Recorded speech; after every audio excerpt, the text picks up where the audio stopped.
realize, oh crap, like I'm fit on the outside, but I'm dying on the inside. High inflammation, low testosterone, dysregulated thyroid, gut inflammation and gut issues and constipation. All these issues that technically somebody with like low body fat and muscles who can like run and lift weights, you wouldn't expect to have. But really, true fitness is not about going to a little fake box at the beginning of the day and pushing, fake heavy things around for an hour and then walking out and assuming that you're good to go.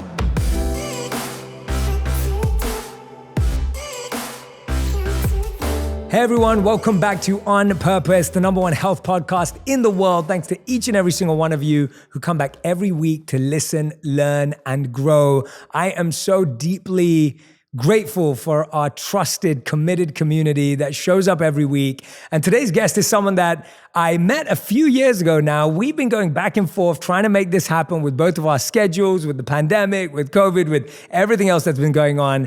And I have to say that I'm pumped and I'm so excited that we're finally in the same room together. I'm talking about none other than human performance consultant, New York Times bestselling author, self-experimenter, and one of the most wild, crazy, interesting, curious people that I know, Ben Greenfield. Ben, thank you for being here. Thank you for showing up. And even just the few moments we spent together, I'm already looking forward to this. It's kind of bittersweet though, because like last time we hung out, we were eating wonderful Italian buffet style 5-star resort Sardinian food surrounded by amazing people and music and that whole, what was it, Mind Valley? Was it Mind Valley University? It was Awesomeness Fest. A-Fest. I don't think they even call it Awesomeness Fest anymore because that word's dated.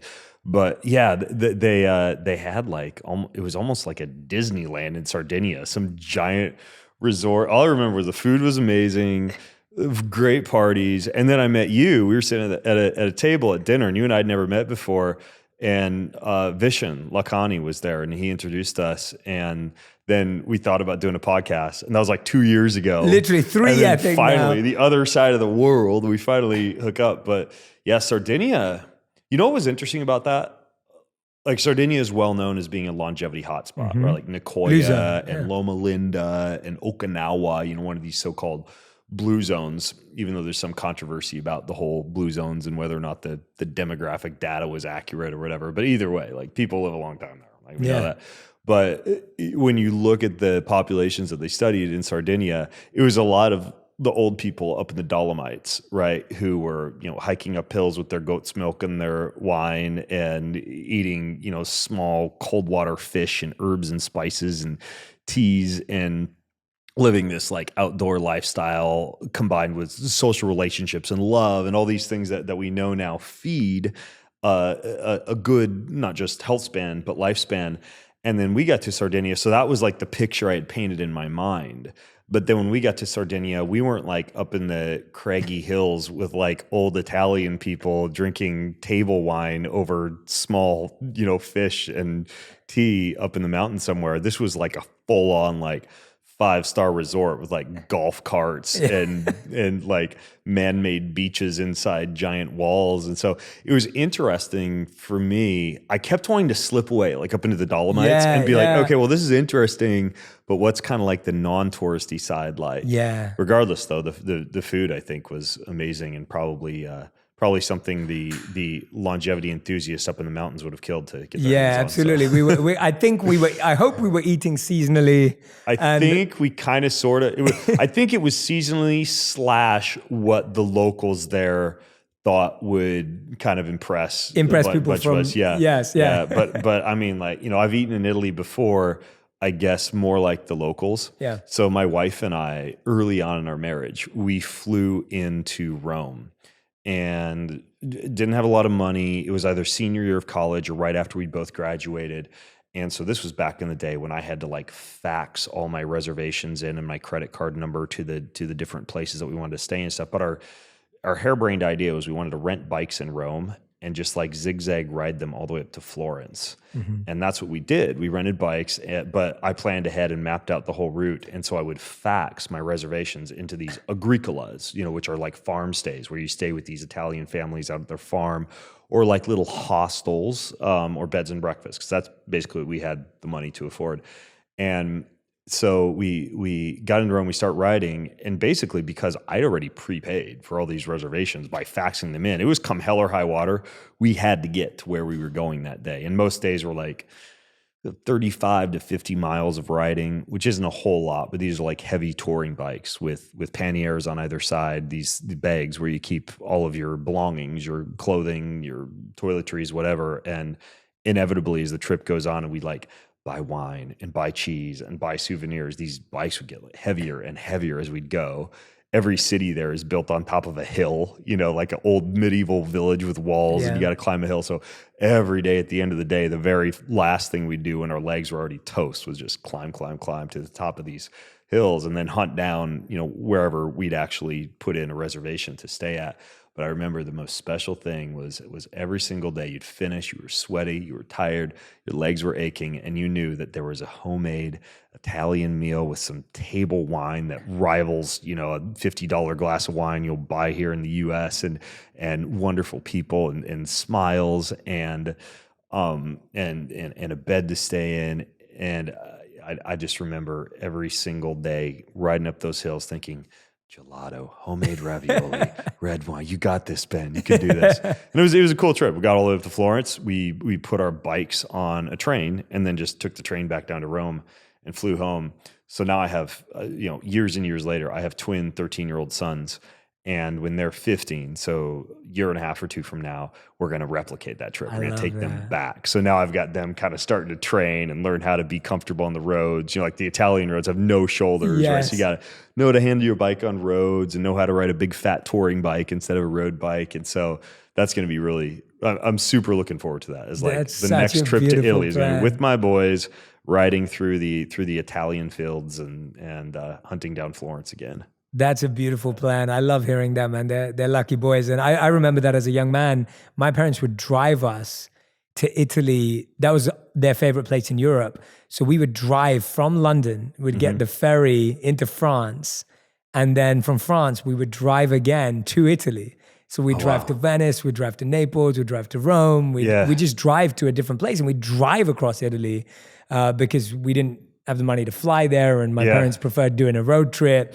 And we didn't get on any bikes or anything like that. But even what you were saying, like, I was going to say weak family. If you guys were real, you would have taken bicycles. Yeah. You would have taken a bike from London bike from London to Italy. No, we were like 8 years old, and our parents. Wow. But I have good memories of visiting Italy with my parents as well. So I can only imagine how your boys are going to feel when they go with you. I think they'll do. My only concern is the girls, because I got like two 13-year-old. They'll be 15 by then, like blonde-haired, blue-eyed American boys, and just having taken my wife there and seeing the reaction to, my wife's blonde-haired, blue-eyed, the men there are very, very forward, and they'll catcall as she walks down the street. And then when I took my sons to Thailand a couple of years ago, same thing. Like all the Thai people just flock around them, and then the women are practically swooning as these little blonde-haired boys walk through the streets. So we may have to bring some fly swatters to keep the women off of them. But, I love it, man. I love it. My first memory of you actually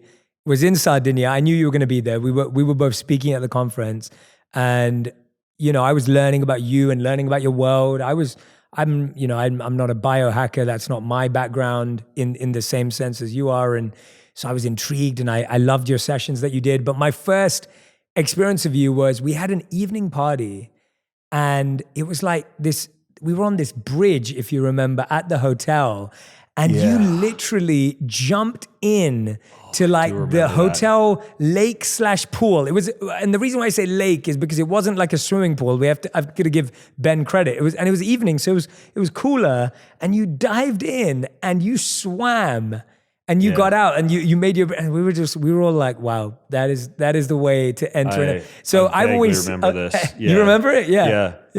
And that was early on in the trip. Honestly, dude, I love water. I know you do. I'm at home in water. I competed for years in open water swimming and Ironman triathlon, and the biking and the running was okay, but I did, and I still do, just love. You could see that. I love the water, I love the ocean, I love spearfishing. I'm not a big water man in terms of like surfing and kiteboarding and things like that, because I don't really have that up in Washington State, so I can't practice it, and I tend not to really be passionate about the things I suck at because I can't practice them. But yeah, I think water is almost like woven into my DNA somehow because my dad, all of his side comes from Australia, and I'm a big believer in the fact that we do carry a lot of things epigenetically in our DNA, not only trauma, but also the things that our ancestors were good at or loved to do. My son River dreams a lot about snow and ice and Finland and trekking up snowy mountains in the cold. And it's interesting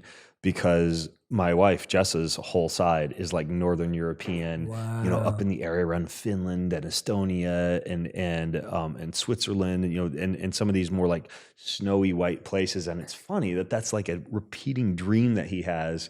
And I suspect that it's woven into his DNA in the same way that a love for water is woven into my DNA. And I'm actually super excited because right before I left to come down here to LA, I received a package in the mail. This company called Finis sent me these headphones that you can attach to your goggles, and they're bone conducting headphones, meaning that you can listen to stuff while you're swimming or while you're under the water or while you're spearfishing or whatever. So they conduct the sound through the bones on either side of your head rather than your ears, right? So you don't have to worry about like the wires and everything. And then they sent me these goggles that have like an in-screen display as you're swimming that show you how many strokes you've taken and how far you've gone. So, perhaps it'll just suck all the enjoyment of swimming out of me because sometimes excess technology can do that. But, just water toys like that, I absolutely love. And we don't live near water where I live. We live on about 10 acres of isolated forest land up in Washington State, which is great. We have goats and these cute little Nigerian dwarf goats and Icelandic chickens and a bunch of garden beds and all sorts of like old growth forest where there's all sorts of wild plant edibles like, mint and plantain and nettle and white-tailed deer and turkey and coyote. And it's a great place, but there's no water right there. So now I'm building this natural pond.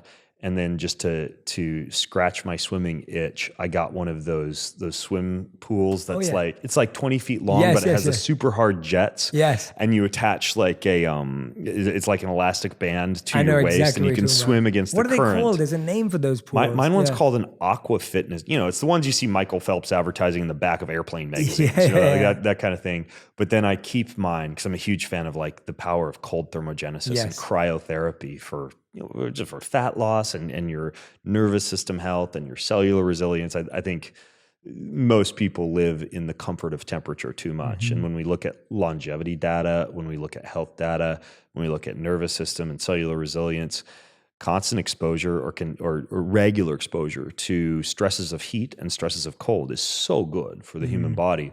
So I have a sauna, and then I have this pool, but I keep it cold. Yeah. What I mean by that is I don't heat it. Yes. Right. So in the summer, I'll swim at like 60 degrees or whatever it gets up to. Then in the winter, I'll go out there and swim, and it'll be like almost break through the ice temperatures. But I get in that thing almost every day and swim, and it just puts a big smile on my face. Yeah, I've been going to this place called Pause in West Hollywood. Yeah, I know Pause. So I've been going there every week with my wife. They have float tanks there too. Yeah, so we go there every Saturday, and we do the sensory deprivation tanks for about an hour, and then we'll both go and do 3 cycles of the sauna and cold plunge together. For another hour. You feel like $1 million and it's afterwards. We do it every Saturday morning. It's become our morning routine ritual on Saturday. We wake up, once we've done our meditation, 10 a.m. we head over, and then 10 a.m. to noon we're there. And it's just been, I've heard that for a long time. And as monks, we took cold showers. We were in India, so it was hot plenty of the time. So you always experienced uncomfortable amounts of heat. But doing that since I've been back, where my body has acclimatized to wanting a more comfortable temperature, and the temperature at home is always perfect. But also I've started sleeping at like 66, 67 Fahrenheit. And that, even though it was cooler in the beginning, that kind of sleep temperature has really helped. And you wake up sometimes feeling cold, but I can notice that that's doing some good for my body too. Sleeping in the cold, the effects of that on the positive effects on sleep architecture have always been surprising to me, because it's such simple, low-hanging fruit. When you look at sleep hygiene, right, we have light as being one component of sleep hygiene.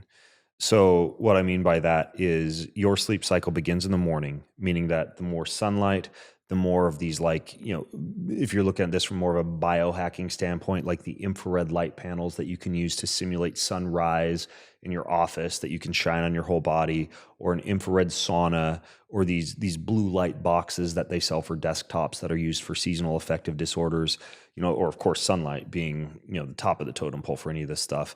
Like blasting yourself with light in the morning, combined with turning your room into just a light cave at night. Like I've replaced all the cans in our bedroom with red incandescent bulbs instead of LED or modern fluorescent lighting.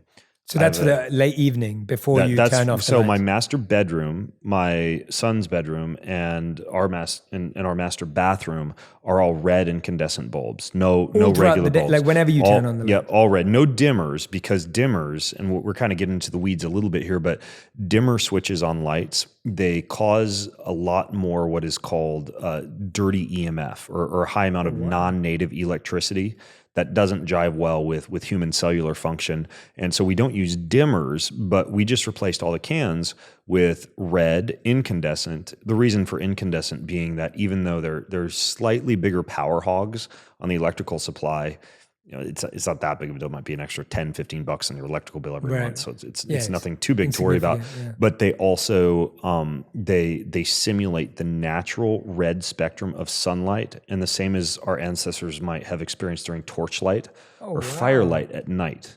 So all of the bedrooms, anywhere where there would be a sleeping place or a place where you might get up to pee at night, it's all red incandescent. And then all of the computers, like my son's computer, my wife's computer, my computer, we have a program installed on that called Iris, and Iris just kind of sucks all the high temperature light out of the computer screen at a specific time of day. So it's very eye friendly as the night comes in. And you can have that on your phone as well? No, but for the phone, so I do Iris on the computer, and then for the television, even though we don't watch much television, I have a box installed on that called a drift box that decreases all the blue light from the television. And then for the phone, obviously a lot of phones have built-in native night mode, but for the iPhone in particular, which is what I use, you can Google iPhone red light trick, and you can actually set your iPhone so it literally just like sucks all of the blue light out of the phone and turns it dark red, kind of like how a lot of people who will do a dopamine fast will switch their phone to black and white for a week, which I think is a great idea. This will switch it to red. And so you combine all those factors along with, preferably, and I'll do this a lot of time when I travel because I just don't have as much say over the light bulbs in the hotel room or whatever, wear the blue light blocking glasses, right? At night especially. And so basically you're just blasting yourself with natural and blue light in the morning, and then complete absence of that same light at night. You want to get as close to just what would looking at fire look like at night.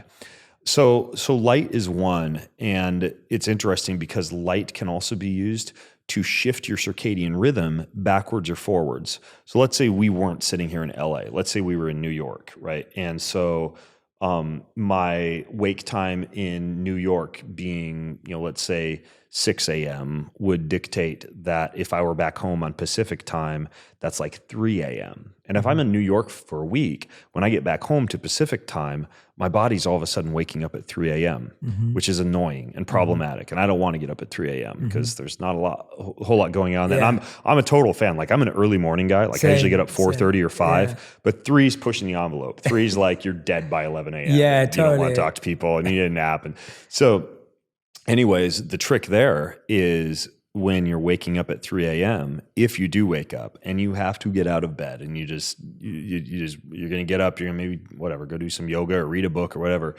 you trick your body into thinking it's still nighttime by keeping your phone in night mode, by not turning on any lights in the house, by putting those blue light blocking glasses that most people wear at night on in the morning instead.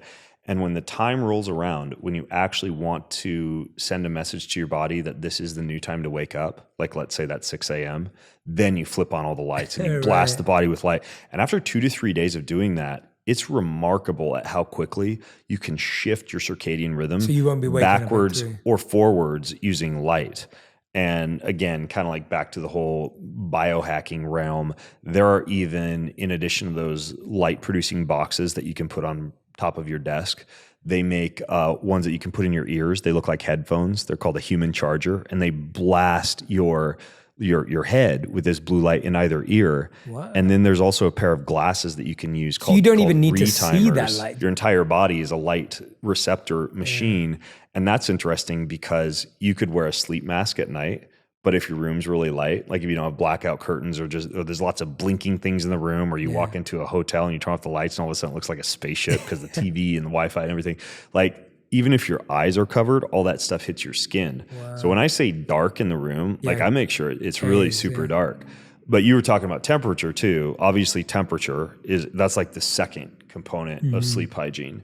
So with temperature, I think you said you're doing what, like 65, 66? Yeah, around that too. I find, because I coach some people still for their health and for their sleep and everything. So I get to look at a lot of data from an Oura Ring or from a Whoop or whatever wearable somebody is using. And I've identified that about 63 to 65 Fahrenheit is even better. Like if you get so even a bit lower. Yeah, my metric is if you're one of those people who, and I think this is a good idea for staying cold, who likes to take off all their clothes before they get into bed at night or sleep in your underwear. Mm-hmm. If you have mild cognitive resistance to taking off your clothes at night before you get into bed because it's a little chilly, that's a pretty good sleep temp, right? So for me, it's like if it's a little chilly when I take my clothes off, that's perfect.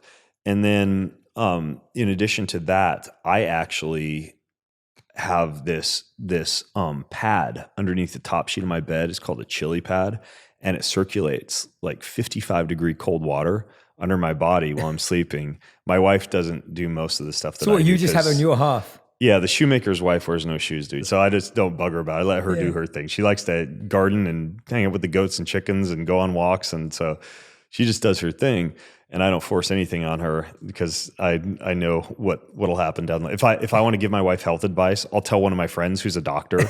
I'll be like, text this to Jessa, and then they text it to her because I just know. She's gonna know now when she watches this. No, because that's the thing is she also doesn't. She's not gonna watch this. She wouldn't even know how to download a podcast. So that's just who she is. Right. So anyways, though, so I have the chili pad on my side, and I can and my sons both have one too, and they love it. We all like. So we have these big, glorious family dinners at night. And like right before dinner, all of us boys run upstairs and turn on our chili pads so we can sleep better. So the bed's already cold when we get into it.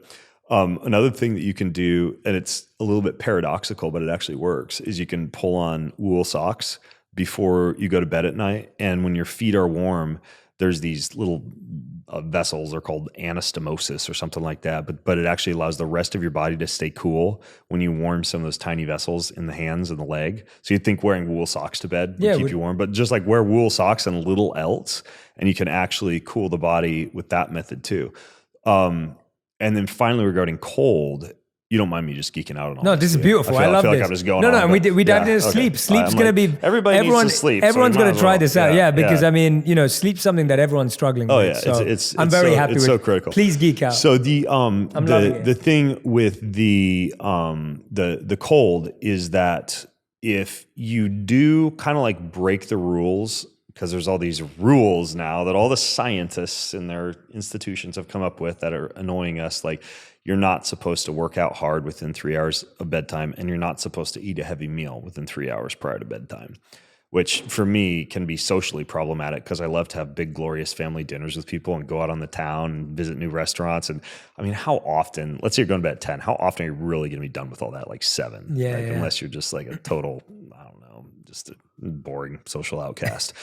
Sorry to all the people who aren't eating dinner, but basically it's not that hard. You just get the body's core temp back down. So if it's the winter and I finish at dinner, I'll go for a brisk walk outside in the cold weather. And if it is the summer or warmer season, just like a lukewarm or a cold shower before you go to bed. Like my sons and I just went down and watched the fights down in Vegas when it was like 115 degrees on the strip, and we'd walk every night. We'd walk home from the fights and the shows and everywhere we went. And every night before I get into bed, there's a little bit of resistance to this, but that's okay. You can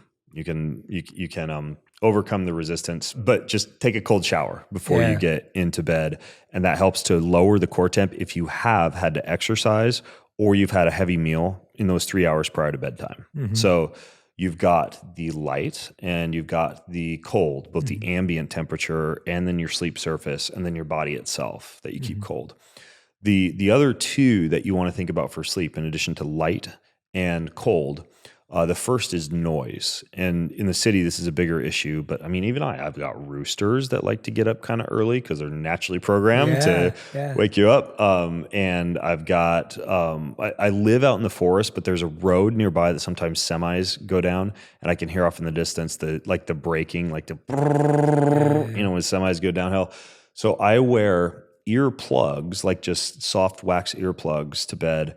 But then they've actually done studies on the different forms of ambient noise that help you to sleep at night. You know, they make like sleep machines that will make white noise and brown noise. And one of the forms of noise that they make is pink noise. And pink noise, it appears, is the best background noise to have playing in the background. What is pink? I've never even heard of that. It's just like I don't know why they give colors to certain noises, but it's the frequency and the pitch of that noise.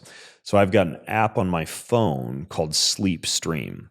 I think it was free, or the cost was incidental, but it's got all these different like sleep tracks on it. And I don't use anything on it except the pink noise function. So my phone goes in airplane mode next to my bed, and then I push pink noise on and I put the earplugs in, and then I'm covering up all those ambient sounds. That technique works a lot better when I'm traveling, when I'm staying in a hotel near busy roads, when I have a roommate or something like that. If I'm at a conference and I'm sharing a room with somebody and they're getting up early or they're going to bed late. So the sound is another component, especially if you're a light sleeper. And then the final component is safety. And a lot of people don't think about the safety component. So your bed should be a place where, from a nervous system standpoint, you're not wired up in work mode. Your sympathetic nervous system is not activated. If anything, the bed is almost like an anchor that activates the parasympathetic nervous system. Well, if you are one of those people who has business books on your nightstand, or maybe you open your laptop up at night, or really at any other time during the day, that would give your body the impression that the bedroom, or the bed particularly, is an appropriate place to work. I would say even that television, just because psychologically, we as humans are still hardwired to see that television, and it's as though a whole bunch of other people and other experiences are in your bedroom. Not to mention the fact that there's some really interesting data that television can replace dreaming, right? So essentially, we live now in an era for the past several decades where all of the colors and imagery and imagination and visualization and creativity that your brain should be churning out during sleep at night to process memories and to process trauma and to process creativity, a lot of that can be replaced by staring at a television before you go to bed at night. So I don't have a TV in the bedroom for those reasons, and also for the light reasons, and also for the reason that I want my body to associate the bed with pretty much nothing but sleep and sex, and then I'll keep a boring book or a work of fiction next to the bedside. Now, I used to, when I'd get to a hotel room, I would just plop on, especially a small hotel room, like a suite. Usually you've got more than enough room, but the small hotel rooms, a little crappy workstation in the corner or whatever, if that. I'd just plop on my stomach on the bed and open up my laptop. I think a lot of people know what I'm talking about. And, just lay there on your belly and work on the laptop because it's a comfortable spot to do that.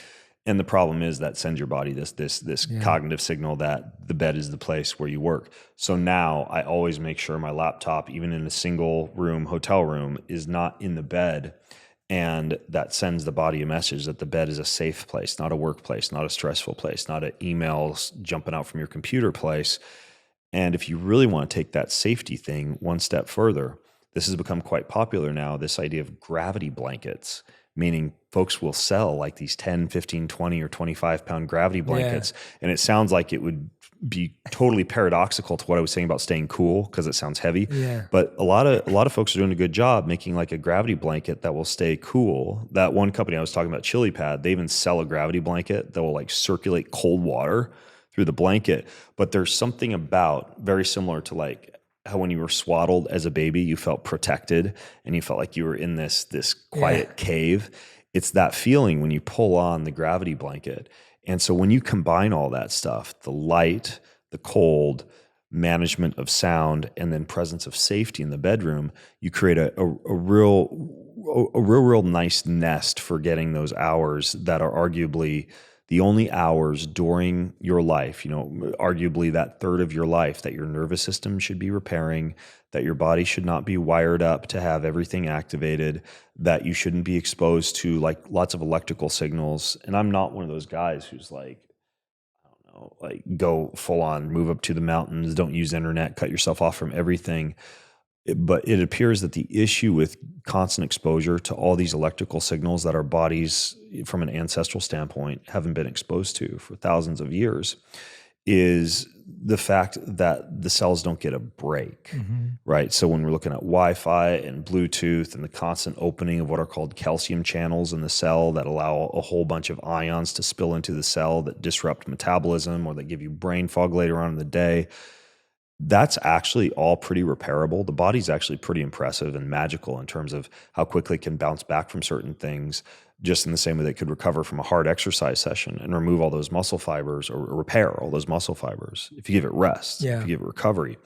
The thing is, it's the same thing with electrical exposure. Like if you can turn your bedroom into a safe, quiet, cool place that also doesn't have a whole bunch of plugged in, like Wi-Fi routers and phones, et cetera, you're all of a sudden giving your cells a chance to just go, it's like when people camp, and they're just cut off from all that stuff. They feel great when they come back.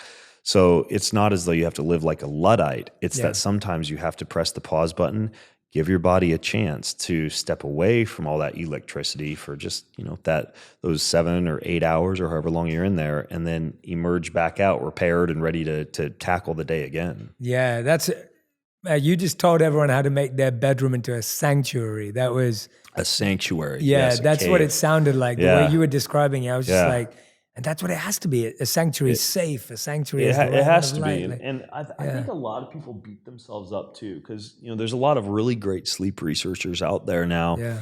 You've got guys like Matthew Walker and Nick Littlehales and who else? There's another person who's been doing a lot of work on sleep. Michael Bruce is another guy.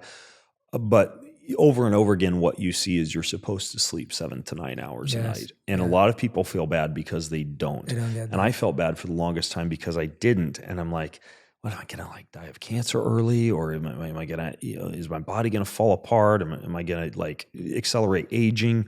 Because I've got too much going on, or my body just my eyes open wide at 4:30.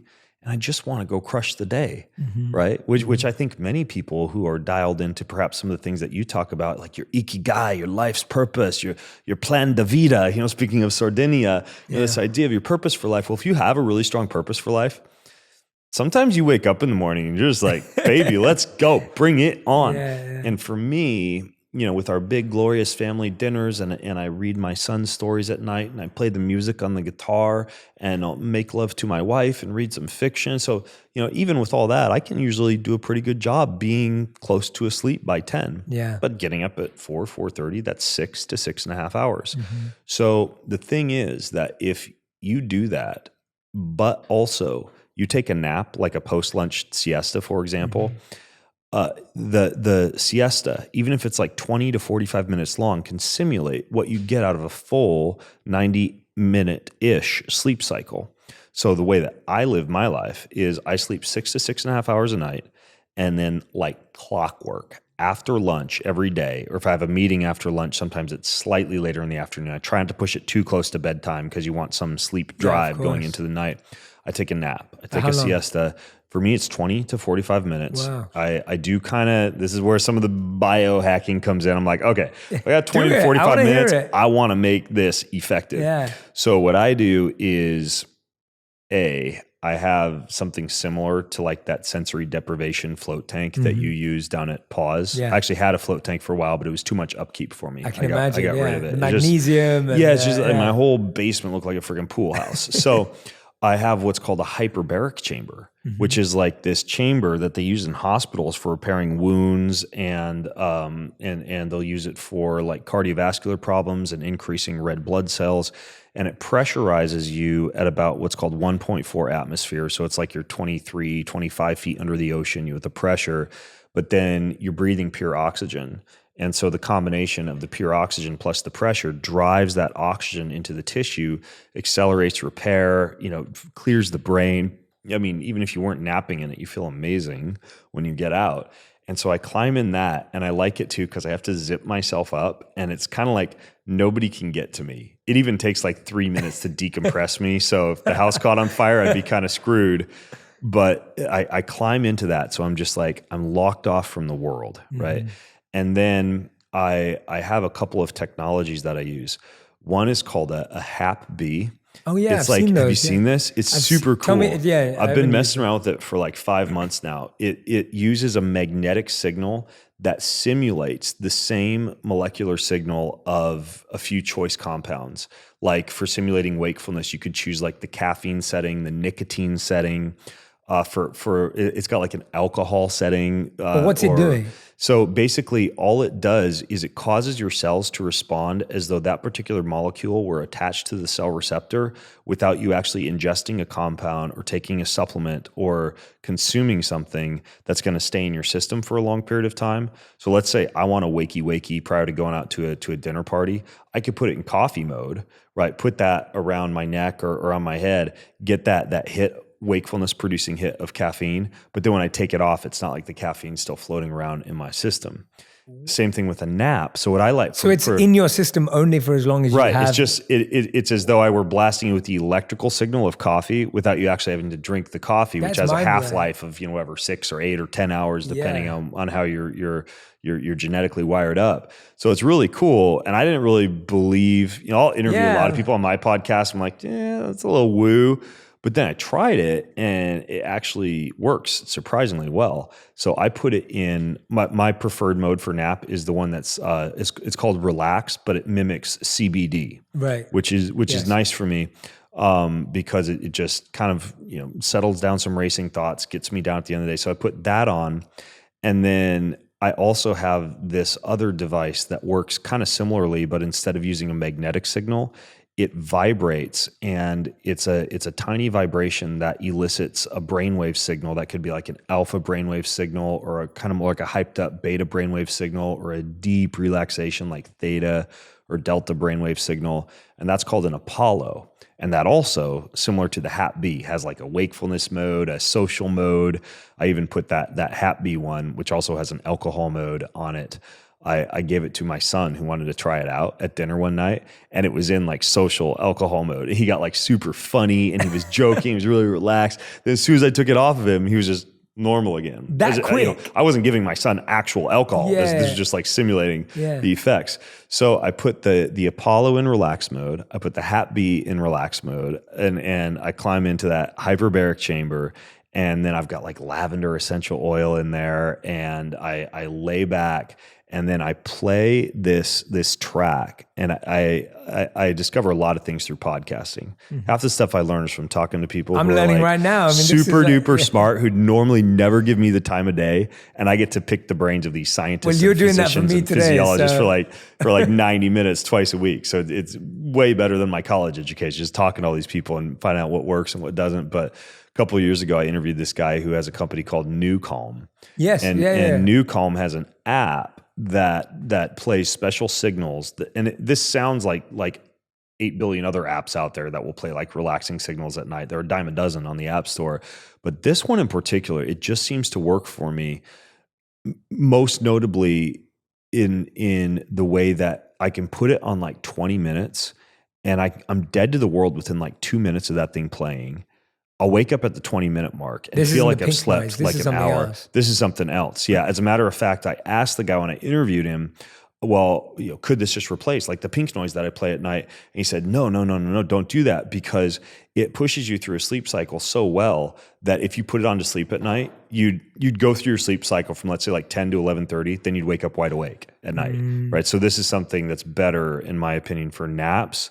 The other time I'll sometimes use it is if I wake up, let's say at like 3:34 and I want to snag an extra 30, 40 minutes of sleep or whatever, I'll put it on that. So I do the nap with the Apollo, the HAP-B, the hyperbaric, the oil, and then the that HAP-B. And even though I'm sleeping 6 to 6.5 hours a night, I get up from that nap and I'm kind of groggy for like 10, 15 minutes. Yeah. But what I do is I go and I jump in that cold pool, right? And then I'll have some kind of stimulant. Like I'll just pop a piece of nicotine gum or, have a little leftover coffee from the night before, whatever. And then boom, it's like I have a second day. Wow. I feel amazing. I'm fully present with my family that night at dinner. Whereas if I push through that afternoon slog, it's just kind of like you get to dinner and you're just kind of like, I can't wait until bedtime. Yeah. And I don't like that feeling personally. I'm just impressed at your charging skills. Like you must have the most organizing charging schedule for all these devices. What's it? They all need to be charged. They all need to be like, I'm impressed. Like most people can't even charge their phone. You're like here, charging it's kind of 7 devices. Like so, it's amazing. And I mean that genuinely. I'm not just I've got one charging station in the dining room that I just kind of keep everything plugged into. So I've got like 4 or 5 devices that I'm kind of charging during the day. Or the reason that I plug them in is not because they have a low battery life and they need to be charged. And this is important for people to know. Yeah. Any of these devices or anything I try, I have a hard and fast rule that it must be able to be placed in airplane mode for the reasons that I stated earlier. Yes. So if somebody's like trying to like sell me or have me try like some crazy new sleep system, mattress, self-quantification device or whatever, one of the first questions I ask is, well, can I disable the Wi-Fi or can I put it in airplane mode so that during the time I'm using it, especially for rest, I'm not getting bombarded by signals. I'm so happy you brought this up. And so most of them can, but the problem is when you place a device in airplane mode, typically to reconnect it to your phone, because most of these are run via some kind of app on your phone, you have to plug it back into a charger and that I'm not an engineer. It takes out airplane mode basically. Yeah. And so a lot of times I do have to like plug things in, get up from my nap, plug the Hap B and the Apollo in so they're ready for the next day. But yeah, it's there are ways, especially in our day and age, that you can definitely get by without just swallowing hook, line, and sinker. The 8 to 9 hours of sleep a night message. Like there's a lot of ways around it. Yeah, tell me about a time, Ben, when like for you this. You've always been athletic. You are an athlete. You've been an athlete. You spoke about that before, but you also mentioned that, there have been times when you didn't feel this way. And I want to hear a bit about that, about how your life was before you really understood the body as deeply as you do today. Because I feel like for a lot of people when they see you, like to me as well, and I really mean this in a genuine way, I see you as like, wow, this guy's like just, really understands the body, really understands the mind, and you're an expert, so you sound like an expert, but I know for a fact that you weren't born that way, and that's not how you've always been, and I'd love for people to hear about that journey around, tell me about a time when you didn't feel boundless, when you didn't feel as, like now it's like how to turn this, and you play with this, and now it's an experiment, and it's fun, and you enjoy it. Tell us about when you kind of were like, did you ever feel broken health-wise? Did you ever feel like everything was just a mess? Were you ever in the place that most of my audience may be feeling like, where they're just like, Jay, I'm just struggling to get out of bed in the morning. Like, I don't sleep. I've got like, I'm bloated. I'm feeling gassy. Like, tell me about when you felt like you were at your worst as opposed to what we see now. There's 3 things that I want to tell you right now. When I was a kid, I was homeschooled K through 12.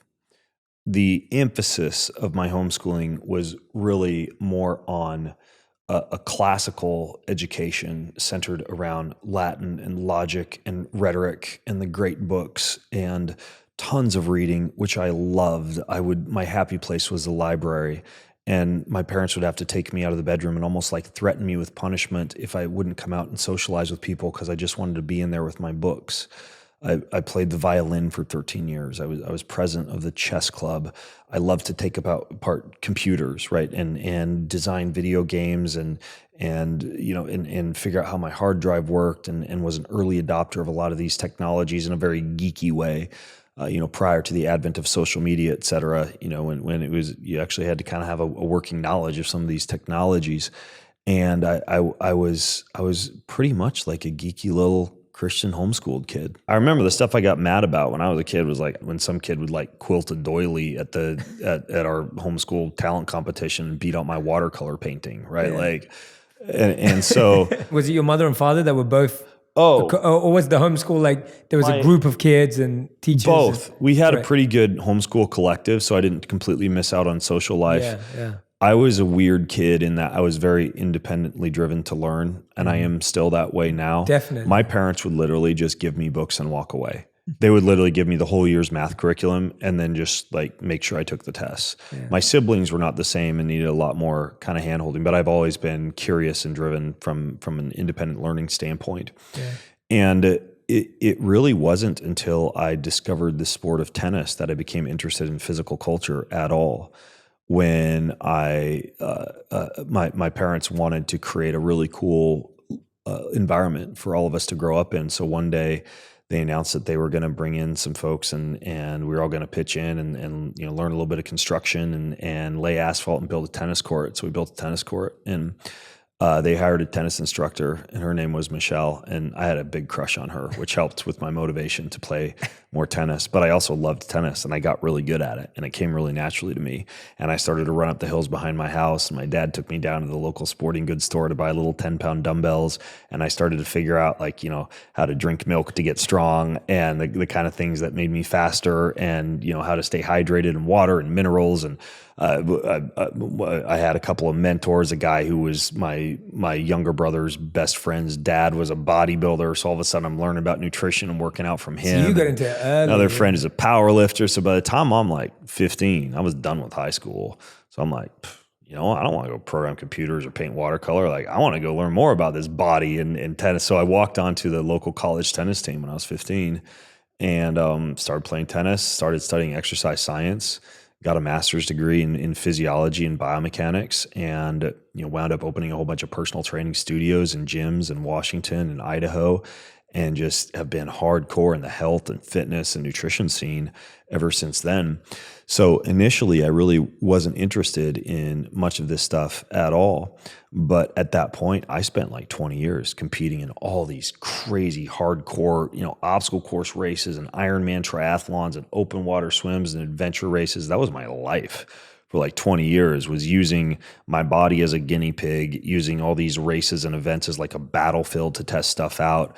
I was coaching, I was competing, I was traveling, and I thought I was the bee's knees when it came to fitness. I would say that if you were to look at me and judge me through what our world considers to be fitness, which I think is a bastardized version of fitness, I was one of the fittest humans on the planet. Like I really did look good in spandex and could ride my bike really fast, run up hills. And to reply to the meat of part of your question, it was about 9 years ago or so when I really got into self-quantification, testing of blood work, testing of biomarkers, sleep, nervous system, all these things that we can easily test now that you normally would have had to pay tens of thousands of dollars for, the Princeton Longevity Institute or some executive facility, only available to wealthy CEOs. We can now get all these tests in our own home.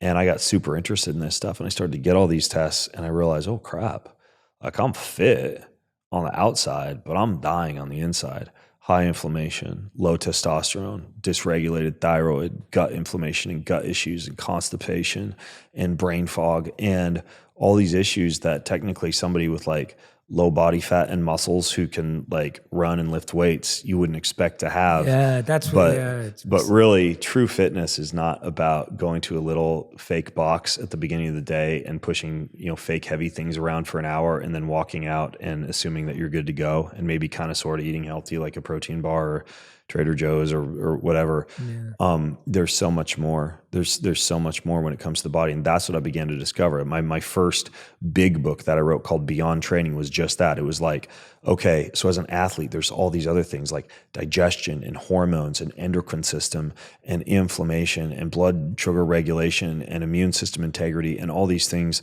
that we don't think about when it comes to what it truly takes to have long health span and lifespan. And so what I discovered along the way was all of these things Men's Health Magazine or Women's Health Magazine or whatever will tell you how to exercise and how to eat healthy. Okay, maybe sometimes they miss the mark a little bit, but for the most part, it's not rocket science for somebody to go out there and figure out, okay, eat real whole food that's recognizable, that preferably is as close to earth as possible, and then like move your body, lift heavy stuff, and occasionally breathe hard, playing tennis or soccer, high intensity interval training or whatever. Like we've kind of cracked the code on eating healthy and moving, and most people can find that information for free pretty readily. But what most people don't pay attention to are all the things that the body really truly needs to be optimized, to produce ATP, to produce energy. And this is a big part of what my last book, Boundless, was about, like light and how the photons of light interact with the human body to charge up the mitochondria to allow it to be able to produce ATP. The negative ions and the electricity produced by the planet Earth that dictate when you're outside barefoot or you're touching trees and rocks, you're soaking up all those negative ions and just restoring the natural state of electricity the body, which is like a battery, is supposed to be in when you get exposed to stressors of heat or stressors of cold. There's enormous variants that spring up in the human body, like heat shock proteins and cold shock proteins and blood flow and nitric oxide. When you drink pure, clean water that's chock full of minerals, right? Trace liquid minerals or sea salts or things like that, that carries that electrical charge through your body. And I began to realize, holy cow, I thought you're just supposed to like go to the gym and eat a protein bar to be healthy. Yeah. But oh my gosh, it's like sunlight, it's magnetism, it's water, it's earth, it's heat, it's cold, it's positive relationships and love and gratitude and all these things that we forget about when it comes to being a full, complete human being. And so that was when the light bulb happened for me, when I realized I'm healthy on the outside, but I'm dying on the inside. And there's all sorts of avenues that this entire fitness world has yet to explore when it comes to what it truly means to have, what I talk about in the book, what I call boundless energy. Yeah. So number one is, no, I didn't always like this stuff, but I gradually developed a love for it. And I think my curiosity, my independent drive to learn, and the fact that I was a real geek just tended to fuel my drive to learn a lot of these things about how people can really feel good. And then number two, I, after 20 years, realized my own mistake of just like beating up the body and expecting it to bounce back and thinking that was true fitness. And then finally and this is where I'm really driving a lot of my platform, my teachings, what I really want to focus probably for the rest of my life on, is the fact that we can achieve all these things we've been talking about, Jay. You can sleep like a champ, and you can have, if it's important to you, whatever, 6-pack abs or veins in your abs, or, be able to do a triathlon or an obstacle race, or just like rule the CrossFit box, or, anything else that might be important to you. Have a full head of hair, defy aging, low wrinkles. Like how many close to $1 billion industries have sprung up around us trying to optimize ourselves as human beings. And yet at the end of the day, because I see this over and over again, not only in having experienced this myself, but having seen this in many of like the wealthy and successful executives I coach and pro athletes I've worked with, and people who appear on the outside to be crushing it in life. At the end of the day, none of this is fulfilling. Mm-hmm. None of this is ultimately fulfilling. Mm-hmm. Okay? Like I can literally be like, pose on the cover of a magazine, whatever, with girls draped off of each arm, eating $100 steaks for dinner every night and experiencing, what many people would covet as an amazing life. But I got news for you. I'm not happy in that state. And I've seen a lot of people also not be happy in that state, because there is a yearning in our soul. There is a hole in our soul, right? There is this deep longing for some kind of fulfillment that in my world, we throw fitness and a healthy diet and the way you look and the way you perform into. Other people will throw cars, throw money, throw sex, throw homes, throw experiences, throw anything else that seems like it might be that one thing that you finally discovered that's going to be the ultimate key to fulfillment. Right, I finally about to cross the finish line of that Ironman triathlon. Oh boy, life's going to be different after this. It's going to be different. I've done it, and now I can just be on cruise control the rest of my life because I've checked that fulfillment box. But at the end of the day, none of that stuff is fulfilling because, people came before me who have identified this. This isn't new information that I came up with myself. But there is this, a great writer and theologian named Blaise Pascal would describe it as a God-shaped hole in our hearts, eternity in our hearts. And the only thing that's going to fill an infinite abyss, an eternal abyss, a God-shaped hole in your heart is God, is some type of fulfillment that's everlasting, that's eternal. And once I realized that and realized, oh my gosh, like I could train my body all day long, but even though physical training is a little bit beneficial, it's nothing compared to training for forever. It's nothing compared to gratitude, to relationships, to sharing with others, to loving others, to volunteer, to service, to community, to worship, to having something greater outside of you and believing that a story is written for your life.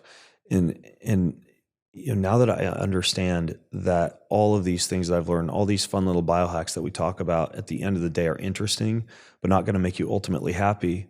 Well, now, if you have been doing those things, if you are taking care of your body, right, and you do have a really good body and brain, and you're biohacking, you're fit, and you're healthy, and you're eating well, man, when you put not what I would call the icing on the cake or the cherry on the cupcake, but really lay that on the core, on the foundation of a deeply meaningful spiritual life, then you're firing on all cylinders. And so I think that's what's really important for people to understand is, you know, the wool socks and the chili pad and the hyperbaric chamber at the end of the day. What you should view those as is you should view those as a way to equip yourself to be more impactful with the purpose that you've been given in life, not as your source of happiness.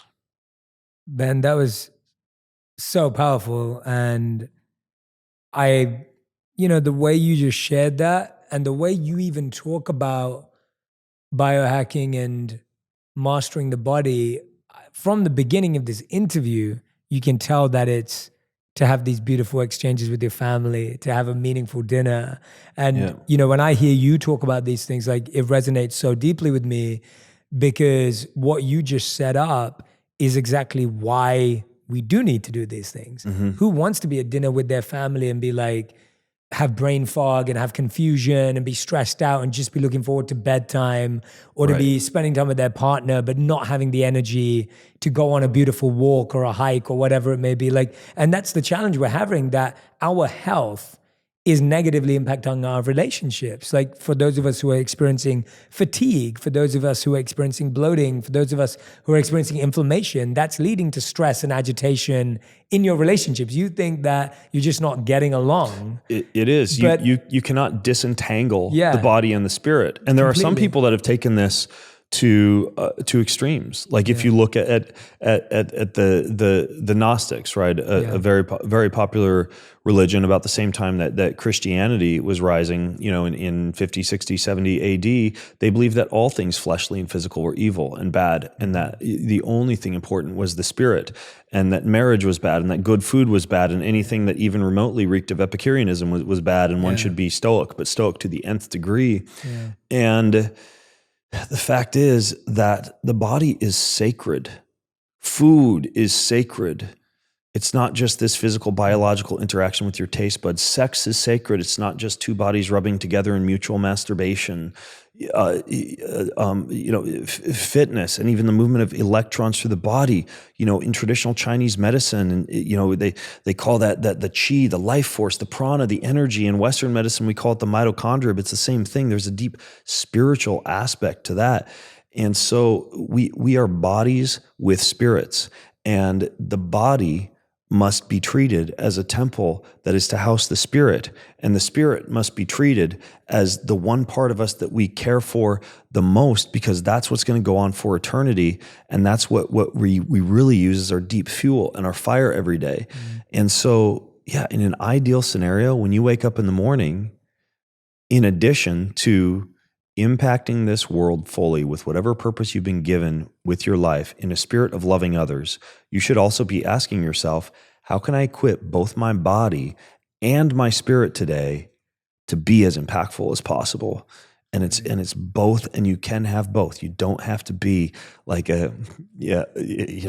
offense, Jay, but like whatever, like a skinny yogi monk who's, who can't hold up a heavy weight without their bones breaking. You also don't want to be an Adonis at the gym who just basically doesn't even know what a gratitude practice is or how to pray to God or anything like that. But human beings, we are some of the most complex, if not the most complex creature on the face of the planet. Yeah. Maybe a platypus or something might be up there. Kind of interesting.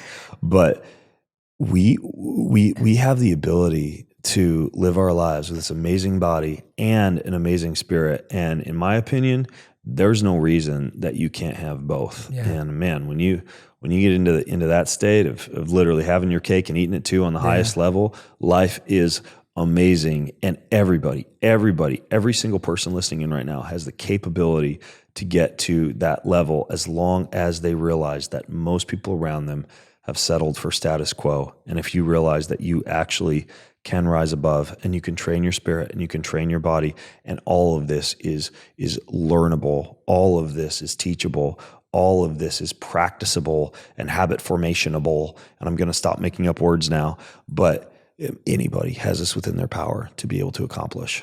Yeah, well said. No, and I feel the same way. For years I focused extensively on the mind. I focused extensively on intention. I focused deeply on gratitude, service, and that's where I spent most of my life, because that's what I naturally gravitated towards. It's what my monk training was based on. It's what my heart was drawn to, and everything you just shared. And I find myself now coming over to the other side, right, and wanting to learn more about the body. Right. And so what you just said is it sits very closely with my heart, because I grew up as someone who dived deep into the spirit and the mind and the heart and the soul, which has been the foundation of anything that I do today. But I have come backwards almost. Yeah. And I'm not saying it's backwards or forwards. I just think I've come to that realization that my spirit can only do as much as my body. And it's crazy because as monks, the order of our priorities were meant to be health,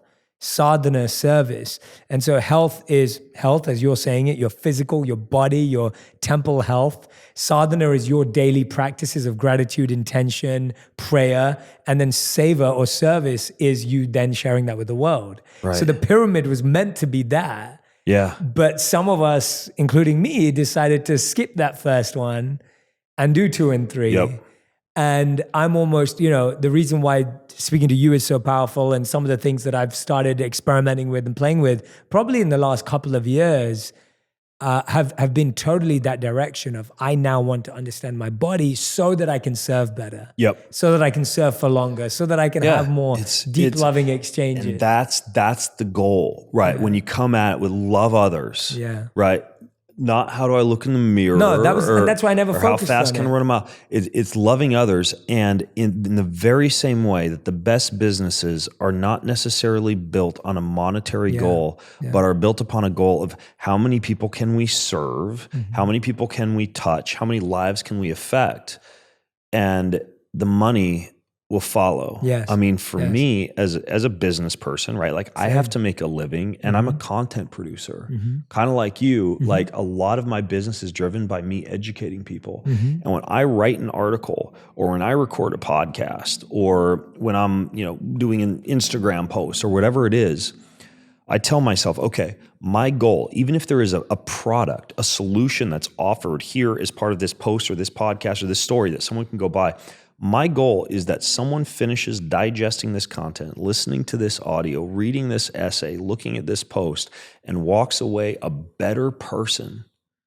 regardless of whether or not they actually purchase anything. Yeah. Right? They walk away, whatever, knowing more about the gut, knowing more about the hormones, knowing more about the brain, knowing more about gratitude, knowing more about whatever it is that I'm producing content about. And I tell you what, when I write in that way, and I teach in that way, and I produce content in that way, I don't have to worry about money. That just kind of follows, right? And honestly, it follows in a better way because you create a more hardcore audience that trusts what you have to say because you actually care about them. And that's why you're getting out of bed in the morning. And so it should be the same way for yourself. When you go to the gym, and try this if you're listening in right now, if you go hit the gym tomorrow, or you go out, whatever, your basement, and you're breathing hard and beating yourself up and doing your burpees or whatever the case may be, think about how you're equipping yourself to be impactful at work, to be present for your family, to have a lifespan and health span that enables you to be passing wisdom on to your great-grandkids or your great-great-grandkids. That level of motivation that you experience when you're doing things to love others, or arguably also doing things to equip yourself to just be able to more fully savor this amazing planet that we are on, all of a sudden, man, compared to like, what's the scale going to say today? It's just a much, much more empowering way to train for health. Yeah. I couldn't agree more, man. I couldn't agree more. Tell me, before we get to the final 5 questions of the interview, we're nearly at the end. I want to ask you, if someone, you very emphatically stated that anyone who's listening to this, anyone who's watching can do this, can have both. I'm with you. I agree with you. I'm aligned with you. Tell me about what you said earlier. You were saying, Jay, I still work with a few people on coaching, and you were sharing to me I should sleep between 63 and 65. That's going to be better for me than even 65 to 67. So much of this is habit change. You've created so many new habits in your life, experimented. For those of you who have not read Boundless, when you pick it up, what I love about the book is you break it down into tiny sections around explaining each part of the science, but then giving a practical thing that someone can do today. You have technology that if people want to adopt it. Habit change is a huge part of what you do. Where are people going wrong in their habit change? What have you seen through your extreme experimenting where habit change has actually worked for people? I would say what comes to mind for me first when you ask that question is a big part of it is relevance and understanding why you're doing something. When I was in high school, I really hated math and science. And when I got to college, I just became a standout in math and science because I had a teacher first year of college who made math relevant by tying in a lot of wealth preservation and savings and investing components that made math super relevant to me. And so at that point, I just developed this wonderful love for math and a habit of studying math because it was relevant and I knew why I was doing it. So understand why you're doing something. I think that the importance of education when it comes to habit formation is very important. Yeah. Another one that I rely upon on a daily basis for either stopping habits or making habits is making something as accessible and convenient as possible. Meaning that I am probably, like from a fitness standpoint and a consistency of fitness standpoint, probably just about as fit as I've ever been in terms of true health and some of those parameters we were talking about earlier, because partially I really haven't had to leave my house to go to the gym and was kind of forced into that because of COVID. So everything I need is, I got to step over a kettlebell to walk into my gym. I got to like walk underneath a pull-up bar to go down the stairs in my house. I have to basically like walk past a cold tub every day. And, there's just healthy food strewn all about the house. This idea of surrounding yourself and making everything convenient down to the point where if you're going to go for a run in the morning, having your running shoes and your shorts right there beside the bed. So there's very little cognitive resistance to starting. That would be a second thing that I found to be really useful is making things convenient. I think the last one is for me personally, and I don't know if this is the way for everybody, but I like, especially when it comes to health habits, to be able to stack things. So anytime that I'm getting healthy, I'm also making myself a better person. For example, I really rarely listen to music when I'm working out. I view my workout as also a chance for me to go to university, right? Yeah. So it's always podcasts, audiobooks. When the going gets really hard, and there's actually some studies that have shown this to be a cool tactic, that's when the music goes on, like when you need it the last minute. So you're kind of like saving your brain to get to the point where it really, really needs the music, and it's not just kind of used to the music at that point and can actually push past. I do like the red light therapy and the grounding and the earthing mats and the essential oils and this special like water repair device called a NanoV on my desk but I don't go in there and just do all that stuff and have it be unproductive time. Like that's the time when I bang out my first 45 minutes of emails for the day. So I always figure out a way to make something more palatable in terms of tying that habit into something. I mean, I got out of the habit, because I'm a big fan of reading scripture and reading the Bible every morning.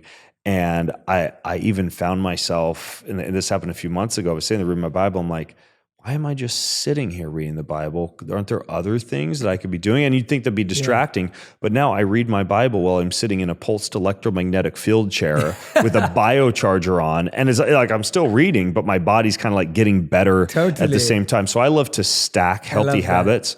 And it's very rewarding when you stack them all and also figure out how to still be productive during the day. So it's not like you're having to rob Peter to pay Paul. It's like you're paying Paul and Peter at the same time.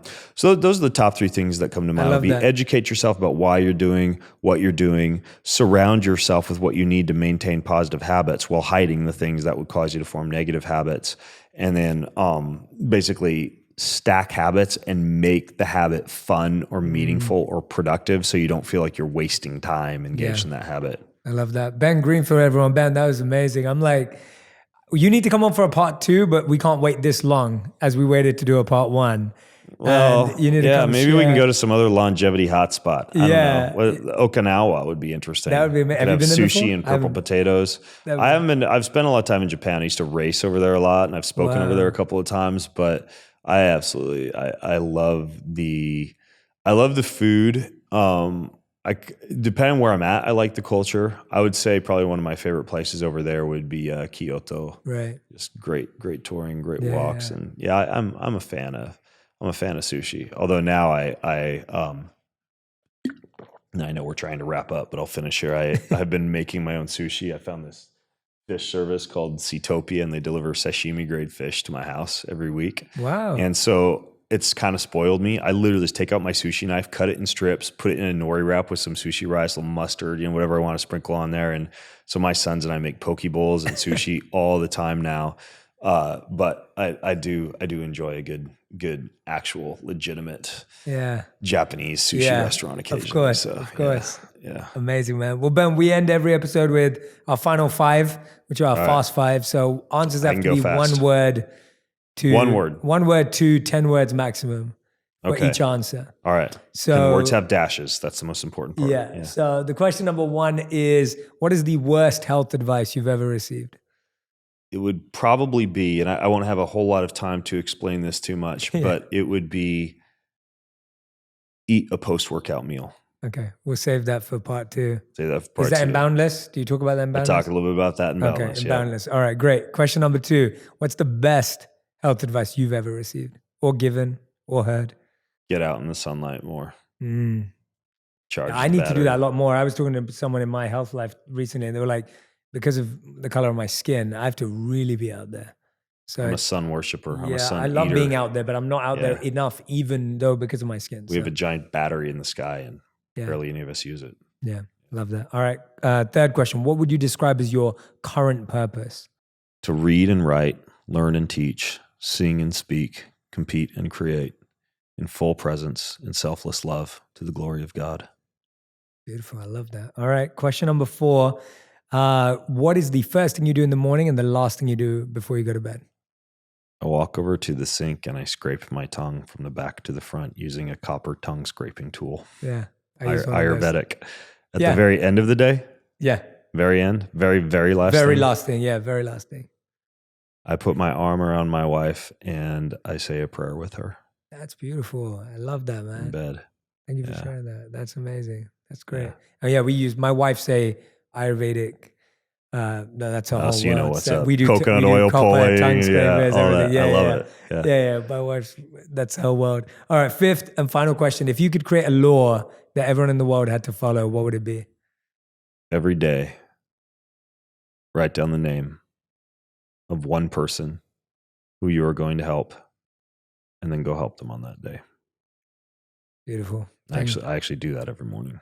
I love that. It's super meaningful. Well, thank you, Ben. Everyone who's been listening or watching, thank you so much for listening. I really appreciate all of you. Make sure you go and grab a copy of the book Boundless and Boundless Cookbook. That's out as well. We'll put the links in all of our captions. Ben, thank you so much for doing this. I think you should. I mean, there are countless parts of this episode that I'm going to use in my own life. I'm going to go home and tell my wife straight away to switch us from 63 to 65 now. That's going to change. We're going to be getting a few more changes in our bedroom, I think, based on this episode. Bedroom's going to look like a nightclub now with all the red lights. Yeah, I love it. So thank you. And everyone who's been listening or watching, make sure you tag me and Ben on Instagram to let us know what resonated with you, what stuck out to you, and what you're going to experiment with. That's my hope. My hope is that this episode gives you a whole new list of tools to experiment with and try out to see what works for you. And of course, Ben's books are a great guide. They truly are a guidebook and a map into some of the depths of all of this. We've just scratched the surface. If you want a foolproof plan of how to practice this, the Boundless book is going to help you do that. So Ben, thank you for being here. Thank you, Mr. Jay Shetty. Thank you, man. If you want even more videos just like this one, make sure you subscribe and click on the boxes over here. I'm also excited to let you know that you can now get my book, Think Like a Monk, from thinklikeamonkbook.com. Check below in the description to make sure you order today.